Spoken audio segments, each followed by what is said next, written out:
Waalaikumsalam warahmatullahi wabarakatuh. Selamat pagi anak-anak semuanya. Pagi, Bu. Bagaimana kabarnya hari ini? Sehat? Sehat, Bu. Ya. Baik, sebelum memulai pembelajaran hari ini, anak-anak kita berdoa terlebih dahulu.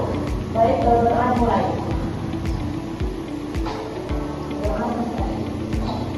Baik, anak-anak semua, Ibu akan mengecek kehadiran terlebih dahulu. Ada yang sudah hadir hari ini? Hadir semua, Bu. Baik, hadir semua ya. Baik, anak-anak semua, sebelum memasuki materi pada hari ini, Ibu, anak-anak semua pernah nggak sih kalian melihat gambar tubuh manusia yang diperbesar hingga tampak bagian terkecilnya? Pernah?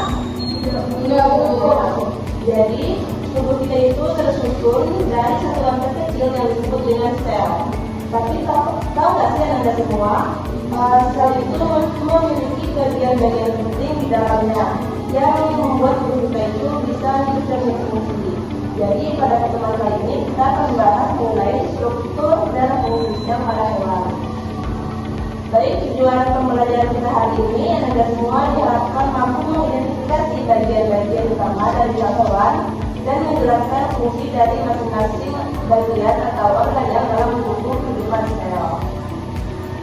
Baik, anak-anak semua, tahu nggak sih kalian banyak hal luar biasa di dunia ini yang justru berasal dari sesuatu yang sangat kecil. Nah, salah satunya itu adalah sel. Nah, meskipun ukurannya itu sangat kecil, tetapi sel-sel tubuh kita itu bekerja terus-menerus agar kita bisa bergerak, bernafas, dan bahkan berpikir. Baik, kemarin kan Ibu sudah membagi anak-anak semua menjadi dua kelompok. Silakan sekarang anak-anak semua duduk berdasarkan kelompoknya masing-masing.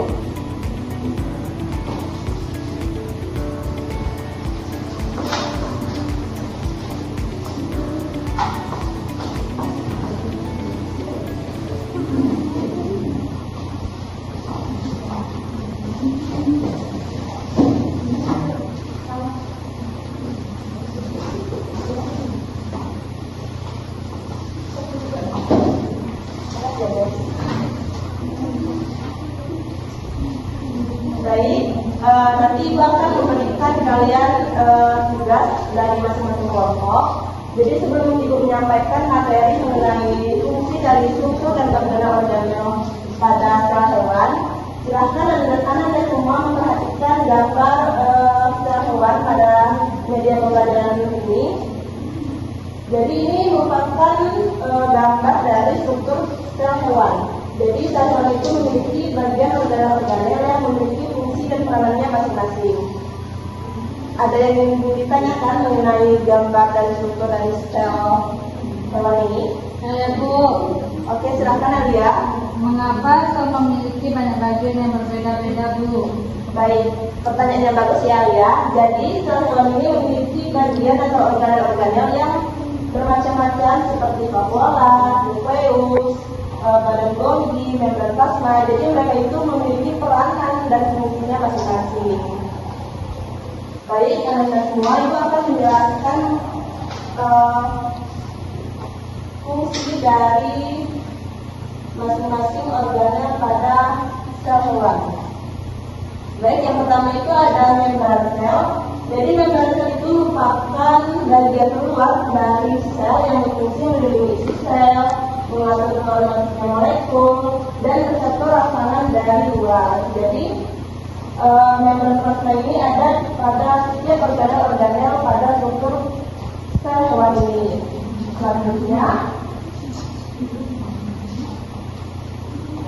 Selanjutnya ada sitoplasma. Sitoplasma atau sitosol merupakan cairan sel dengan segala sesuatu yang larut di dalamnya, kecuali nukleus dan organel. Fungsi sitoplasma ini diantaranya sebagai tempat penyimpanan bahan-bahan kimia yang berguna dalam proses metabolisme sel, tempat berlangsungnya reaksi metabolisme, dan tempat organel-organel bergerak serta bekerja sesuai fungsinya. Jadi sitoplasma itu yaitu seperti cairan yang memenuhi struktur dari sel hewan ini. Baik, organel selanjutnya yaitu ada inti sel atau disebut juga dengan nukleus. Sel sel ini merupakan organel yang berfungsi untuk mengontrol aktivitas sel, mengatur gen saat pembelahan sel, memproduksi RNA duta, letak sintesis ribosom, serta tempat terjadinya replikasi dan transkripsi DNA. Jadi, inti sel ini merupakan pusat pada siklus dari sel hewan. Baik, selanjutnya ada ribosom. Ribosom ini merupakan tempat berlangsungnya sintesis protein. Ada dua macam ribosom, yaitu ada ribosom bebas dan ribosom terikat. Ribosom bebas ini terdapat di dalam sitoplasma, jadi dia mengapung-apung di dalam struktur sel ini.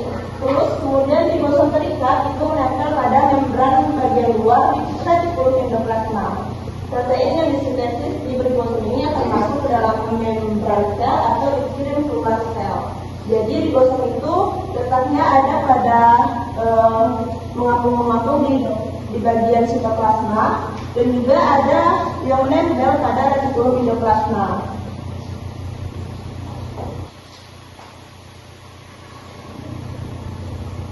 Nah, selanjutnya ada retikulum endoplasma atau RE.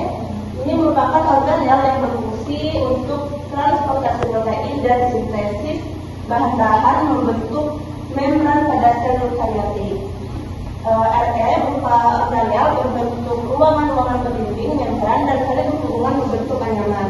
Jadi letak dari RE ini, retikulum endoplasma ini letaknya dekat dengan inti sel atau nukleus tadi ya, ada semuanya.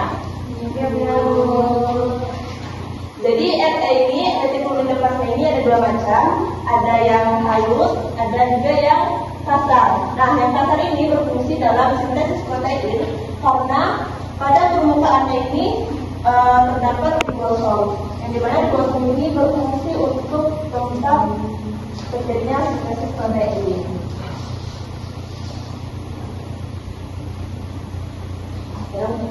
Organel selanjutnya ada badan Golgi. Badan Golgi ini dibangun oleh tumpukan membran. Tumpukan membran tersebut berbentuk saluran bercabang dan ujung-ujungnya itu menggelembung. Badan Golgi ini memiliki beberapa fungsi, yaitu sebagai tempat perubahan enzim dan enzim yang tidak aktif menjadi bentuk yang aktif, sebagai tempat penyimpanan sementara zat-zat dari RNA dan membentuk lisosom.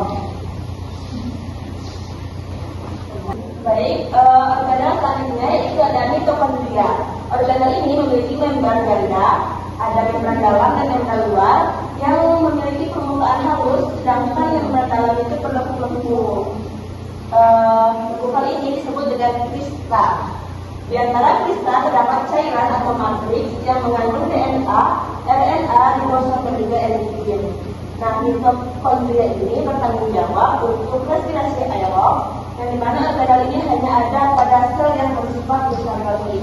Jadi pada sel eukariotik itu tidak ada mitokondria. Selanjutnya ada lisosom.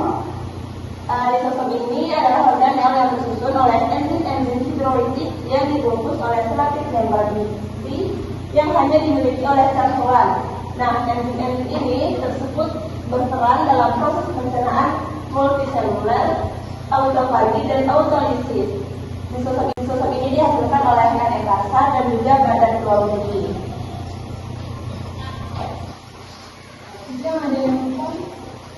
Selanjutnya ada vakuola. Organel ini berupa organel selaput yang berfungsi untuk membangun struktur sel, menyimpan cadangan makanan, memproduksi sisa metabolisme, dan pada tumbuhan terkadang mengandung enzim hidrolitik untuk atau pigmen. Nah, jadi ini contoh dari vakuola, dia berbentuk berwarna biru. Baik, organel selanjutnya yaitu ada mikrotubulus.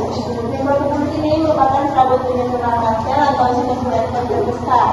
Dinding mikrotubulus ini tersusun atas protein globular yang disebut dengan tubulin. Mikrotubulus terlibat dalam pemisahan kromosom selama pembelahan sel. Dan juga mikrotubulus ini dapat membentuk organel lain berupa sentriol, cilia, dan juga flagella. Jadi bentuknya ini kayak ada tubulin-tubulin yang berbentuk seperti ini.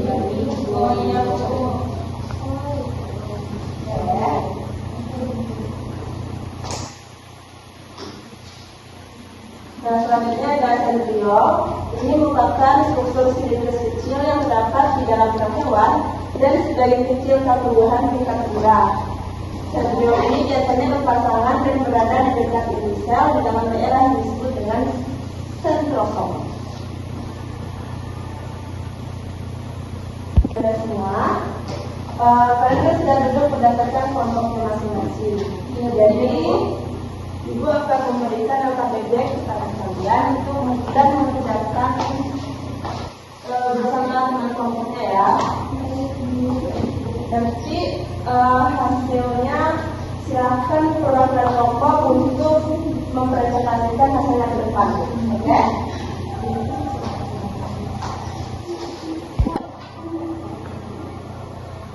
Baik, ada yang sudah mengerjakan LKPD-nya? Belum. Ada yang tidak dipahami? Boleh ditanyakan. Sitoplasma ini gimana maksudnya ya Bu? Sitoplasma itu berupa cairan kan? Jadi dia cairan ada pada bentuk kasawan itu. Dia berupa cairan ini ya. Kelompok 1 paham? Baik ya. Baik, pada kelompok 1 silakan untuk mempresentasikan hasil diskusinya. Itu, silakan Intan.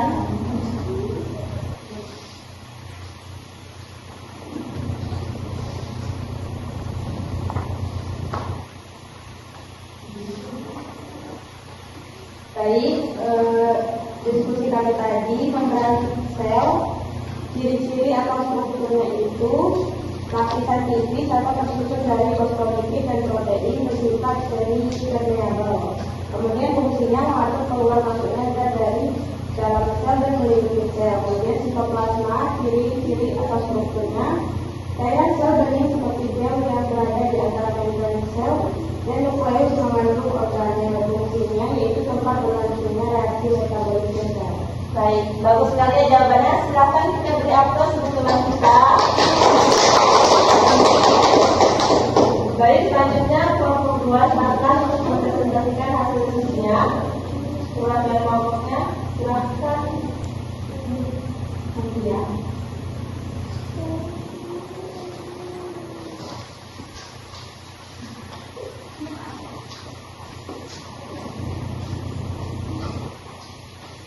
Baik, di sini saya akan mempresentasikan hasil diskusi kami. Di sini kami mendapatkan tentang sitoplasma. Sitoplasma merupakan cairan sel bening seperti gel yang berada di antara membrana sel dan nukleus yang mengandung organel. Baik, terima kasih Mutia. Beri aplaus untuk Mutia dan kelompok 2. Baik, Nanda. Mungkin itu saja untuk materi pada hari ini mengenai struktur dan fungsi pada sel hewan. Ada yang ingin ditanyakan? Tidak ada. Jika tidak ada, Ibu akan menanya kepada kalian untuk soal refleksi ya. Ibu ingin bertanya, coba sebutkan 3 organel sel hewan beserta fungsinya. Yang bisa dan tahu jawabannya silahkan beri tangan. Saya Bu. Oke, silahkan terima. Jadi pertama glukosa fungsinya untuk obat dan protein. Yang kedua itu mitokondria berfungsi menghasilkan energi dalam bentuk ATP melalui proses transpirasi sel. Dan yang ketiga nukleus atau inti sel berfungsi mengontrol seluruh aktivitas sel dan menyimpan materi genetik DNA. Oke, bagus sekali ya Rima jawabannya.